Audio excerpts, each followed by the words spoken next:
തൂക്കുകയറിൽ തീർപ്പ്. തിരുവനന്തപുരം അമ്പലമുക്ക് വിനീത കൊലക്കേസിലെ പ്രതി രാജേന്ദ്രന് വധശിക്ഷ വിധിച്ചു കോടതി. തൂക്കുകയറല്ലാതെ മറ്റൊരു ശിക്ഷയും വിധിക്കാനാകില്ലെന്ന് കോടതി നിരീക്ഷിച്ചു. പ്രതിയുടെ മാനസിക നിലയും മുൻകാല ക്രിമിനൽ പശ്ചാത്തലവും വിശദമായി പരിശോധിച്ചാണ് കോടതി ശിക്ഷ വിധിച്ചത്. കൊടും ക്രൂരതയ്ക്ക് വധശിക്ഷ വിധിച്ച കോടതിയോട് നന്ദിയെന്ന് വിനീതയുടെ ബന്ധുക്കളും പ്രതികരിച്ചു.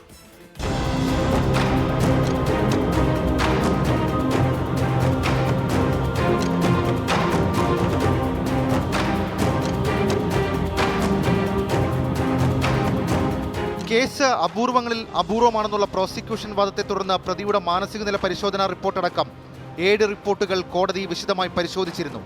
കൊടും കുറ്റവാളിയായ രാജേന്ദ്രന് മാനസിക പരിവർത്തന സാധ്യത ഇല്ലെന്നായിരുന്നു പോലീസ് അറിയിച്ചത്. പ്രതിയായ രാജേന്ദ്രൻ കൊടും കുറ്റവാളിയാണെന്നും കവർച്ചയ്ക്കിടെ തമിഴ്നാട്ടിലും കേരളത്തിലും 4 ക്രൂര കൊലപാതകങ്ങൾ നടത്തിയെന്നും പ്രോസിക്യൂഷൻ കോടതിയിൽ വാദിച്ചു.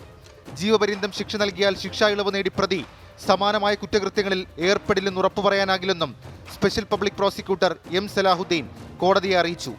ശിക്ഷ വിധിക്ക് മുൻപ് എന്തെങ്കിലും പറയാനുണ്ടോ എന്ന് ആരാഞ്ഞ കോടതിയോട് തനിക്ക് 70 വയസ്സുള്ള അമ്മയുണ്ടെന്നും അമ്മയുടെ സംരക്ഷണം തന്റെ ചുമതലയിലാണെന്നും പ്രതി പറഞ്ഞു.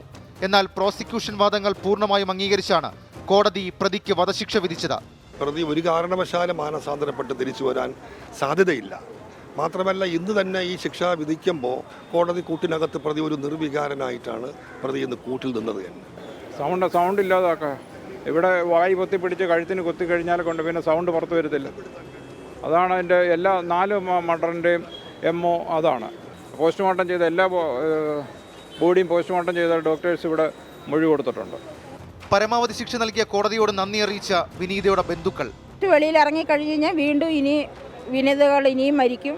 അക്ഷയ് കുമാറിനെ പോലുള്ള ഇനിയും പിള്ളേർ അനാഥയാകപ്പെടും. അപ്പോൾ അതിനെക്കാട്ടിലും വധശിക്ഷ കിട്ടിയത് ഏറ്റവും കൂടുതൽ സന്തോഷമുണ്ട്. 2022 ഫെബ്രുവരി 6 തിരുവനന്തപുരം നഗരത്തെ നടുക്കിയ കൊലപാതകം നടന്നത്. അലങ്കാര ചെടിവിൽ സ്ഥാപനത്തിലെ ജീവനക്കാരിയായിരുന്ന വിനീതയുടെ കഴുത്തിൽ കിടന്ന സ്വർണ്ണമാല മോഷ്ടിക്കാനാണ് തമിഴ്നാട് തോവാള സ്വദേശി രാജേന്ദ്രൻ കൊലപാതകം നടത്തിയത്.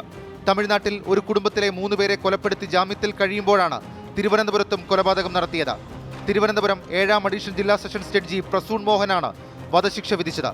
തമിഴ്നാട്ടിൽ 3, കേരളത്തിൽ 1, 4 കൊലപാതകങ്ങളിലും പ്രതി രാജേന്ദ്രൻ്റേത് സമാനമായ മോഡ് ഓഫ് ഓപ്പറാൻഡി. ആ ക്രൂരത കണക്കിലെടുത്താണ് കോടതി വധശിക്ഷ വിധിച്ചത്.